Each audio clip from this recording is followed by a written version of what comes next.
তো আজকে আমাদের যে ওয়ার্ডটা নিয়ে ডিসকাস করতে চলেছি, দ্যাট ইজ ডেমোক্রেসি। এই ডেমোক্রেসির জন্য আমরা ইন্ডিয়ানসরা 200 বছরের বেশি বিপ্লব করেছিলাম, রেভলিউশন করেছিলাম। এই ডেমোক্রেসি ওয়ার্ডটা, শব্দটা আমরা আমাদের জীবনে নিয়ে আসবো বলে আমাদের গভর্নমেন্ট, আমরা নিজস্ব গভর্নমেন্ট আমরা প্রতিষ্ঠিত করেছিলাম। তো আজকের দিনে তোমরা ডেমোক্রেসি বলতে যা দেখছো তোমাদের চারপাশে, কিন্তু আসলে ডেমোক্রেসি কি, গণতন্ত্র কি, তোমরা আজকে জানবে। এটা তোমাদের বিশাল কপাল যে তোমরা পলিটিক্যাল সায়েন্স নিয়েছো, পল সায়েন্স নিয়ে পড়ছো।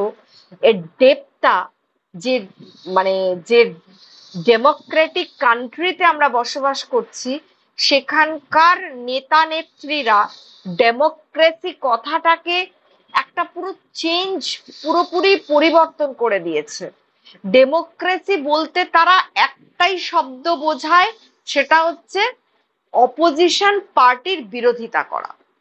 সেটা আমাদের পিএম হোক কি সিএম হোক কি গভর্নর হোক, অল আর অলওয়েজ প্রিপেয়ার, সবসময় সদা সর্বত তারা একটাই কাজ করে, সেটা হচ্ছে তোমার একে অপরকে যাতে গালাগাল দেয়।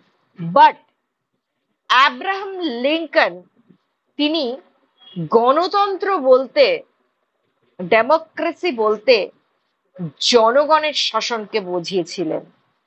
This is the government of the people, by the people and for the people. It means তিনি বলেছিলেন গণতন্ত্র হলো জনগণের জন্য, জনগণের দ্বারা, জনগণের শাসন।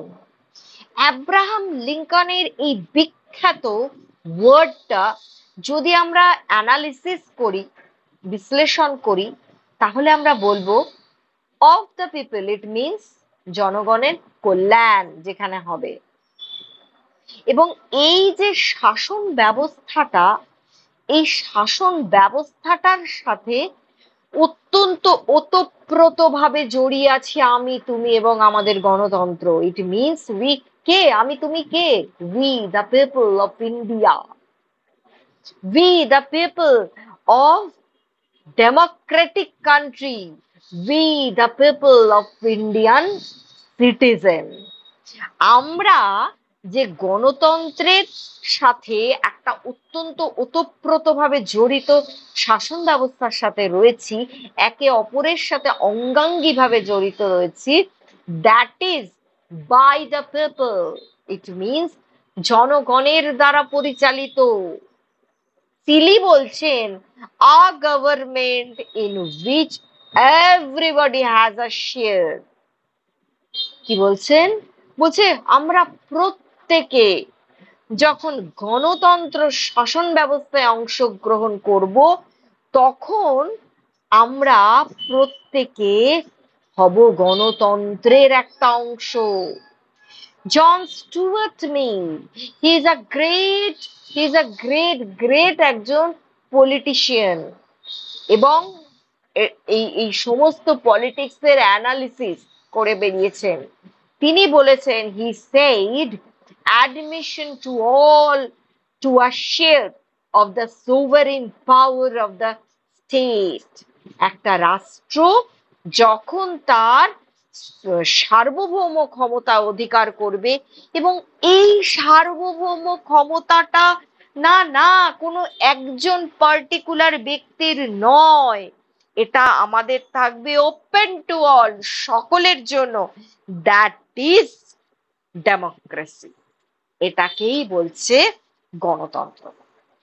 এখানে ডেমোক্রেসির বেশ কিছু ক্যারেক্টারিস্টিক আমাদের আছে।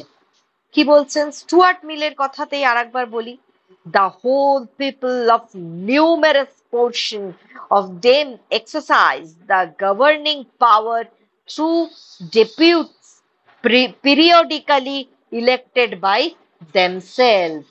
মানে কি বলছে যে গণতন্ত্র শাসন ব্যবস্থার মূল কথা হচ্ছে জনগণ ডাইরেক্ট বা ইনডাইরেক্ট, প্রত্যক্ষ বা পরোক্ষভাবে কার উপর নির্ভর করে?